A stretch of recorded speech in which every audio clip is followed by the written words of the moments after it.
एक bullish trend के दौरान आपको मार्केट में बुलिश फ्लैग पैटर्न बनते हुए दिखेगा।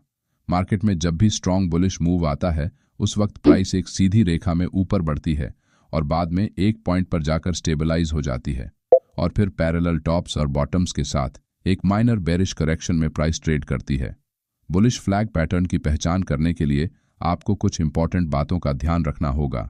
मार्केट में जब भी प्राइस एक सीधी रेखा में आगे बढ़ते हुए स्ट्रॉन्ग अप ट्रेंड मूव में फ्लैग पोल जैसा स्ट्रक्चर जब बनता है तब हम उसे बुल फ्लैग पोल पैटर्न कहते हैं।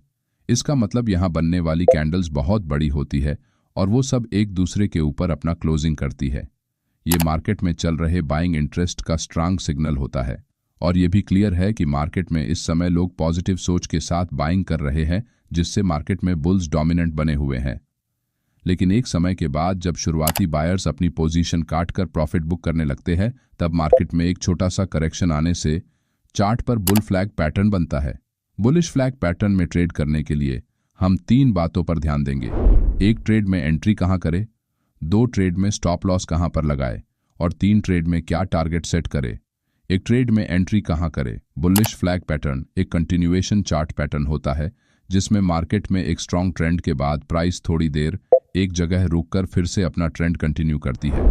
लेकिन कुछ देर बाद यहां सेलर्स मार्केट में एंट्री करते हैं और प्राइस को फिर से नीचे ले जाने की कोशिश करते हैं। लेकिन सेलर्स की संख्या कम होने से प्राइस में बहुत बड़ा ड्रॉप आपको नहीं दिखेगा।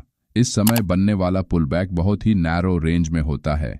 इस सिचुएशन में सेलर्स प्राइस कम करने के लिए स्ट्रगल कर रहे हैं और बायर्स अभी भी कंट्रोल में है और फिर से एक बाइंग मोमेंटम मार्केट में आने के चांसेस यहां से बढ़ जाते हैं। बुल फ्लैग पैटर्न एक कंटिन्यूएशन चार्ट पैटर्न होने के कारण हम पिछले हाई के ब्रेकआउट के बाद ही अपना ट्रेड लेंगे। इसका मतलब जब भी प्राइस अपने पुराने हाई को ब्रेक करेगी हम ब्रेकआउट कैंडल के ऊपर लॉन्ग ट्रेड में एंट्री बना सकते हैं। लेकिन इस ट्रेड एंट्री में फेक ब्रेकआउट में फंसने की ज्यादा संभावना होती है, पर हम एक और तरीके से एंट्री करके अपनी रिस्क को और अधिक कम कर सकते हैं। दूसरे तरीके में जब भी प्राइस ब्रेकआउट के बाद पुल बैक करके वापस अपने पुराने हाई के आसपास आकर रिट्रेसमेंट लेकर फिर से ऊपर जाने लगेगी तब हम ब्रेकआउट के साथ लॉन्ग ट्रेड में एंट्री लेंगे। अपनी ट्रेड एंट्री को अधिक सटीक बनाने के लिए आप ट्रेड में एंट्री करने का मन बनाने से पहले वॉल्यूम इंडिकेटर में ब्रेकआउट के जगह कितना वॉल्यूम ट्रेड कर रहा है ये देख ले। अगर हाई वॉल्यूम के साथ प्राइस ब्रेकआउट दे रही है तो आप डबल कॉन्फर्मेशन के साथ ट्रेड में एंट्री ले सकते हैं। इसके साथ आप MACD और RSI इंडिकेटर में बन रहे क्रॉसओवर का भी इस्तेमाल कर सकते हैं जिससे आपको ट्रेड लेने में कोई घबराहट नहीं होगी। 2 ट्रेड में स्टॉप लॉस कहां पर लगाए। बुल फ्लैग पैटर्न का ट्रेड करते समय स्टॉप लॉस को सपोर्ट और रेजिस्टेंस स्विंग हाई या स्विंग लो के आसपास सेट नहीं करना चाहिए क्योंकि आसानी से आपका स्टॉप लॉस हंट हो जाएगा। आपका स्टॉप लॉस एक ऐसे लेवल पर होना चाहिए जिसे अगर प्राइस क्रॉस करती है तो आपका ट्रेडिंग सेटअप इनवैलिडेट हो जाए। हम इस ट्रेड में एक बुलिश फ्लैग पैटर्न का ट्रेड कर रहे हैं और यह पैटर्न तब इनवैलिडेट होता है जब price bottom trend line support को ब्रेक करते हुए नीचे क्लोजिंग करती है। इसलिए आपको अपना स्टॉप लॉस इस सपोर्ट लेवल से थोड़ा नीचे रखना होगा जिससे आसानी से स्टॉप लॉस हिट नहीं होगा। 3 ट्रेड में टारगेट क्या सेट करें। इस ट्रेड में आप पहले से फिक्स टारगेट रख सकते हैं। इसके लिए सबसे पहले बॉटम सपोर्ट लेवल से फ्लैग पोल की लंबाई मापे, फिर इस लंबाई को रेजिस्टेंस ट्रेंड लाइन के ब्रेकआउट पॉइंट से ऊपर की तरफ नापते हुए आप अपना प्रॉफिट टारगेट सेट कर सकते हैं। लेकिन कई बार मार्केट में बुलिश ट्रेंड बहुत लंबे समय के लिए चलता है, इसलिए भविष्य में आने वाले बड़े ट्रेंडिंग मूव को मिस करने से बचने के लिए आप ट्रेलिंग स्टॉप लॉस का उपयोग करके पूरे ट्रेंड को राइड कर सकते हैं। इससे आप ज्यादा बड़े टारगेट हासिल करके बहुत अच्छा प्रॉफिट बना सकते हैं।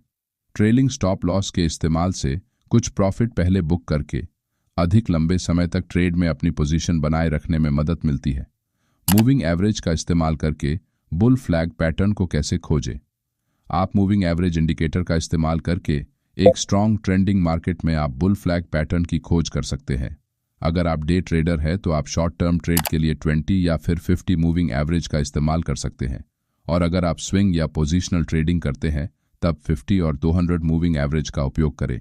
जब भी मार्केट मूविंग एवरेज के ऊपर ट्रेड करती है तब एक स्ट्रॉन्ग पॉसिबल अप ट्रेंड बनता है। ऐसे अप ट्रेंड में जब भी प्राइस एक्शन में बुल फ्लैग पैटर्न नजर आता है तब आप इस वीडियो में बताए हुए स्ट्रैटेजी का इस्तेमाल करते हुए अच्छा ट्रेड ले सकते हैं। अगर आपको हमारा ये वीडियो अच्छा लगा तो ऐसे ही और वीडियो देखने के लिए वीडियो को लाइक और चैनल को सब्सक्राइब करना ना भूलें। धन्यवाद।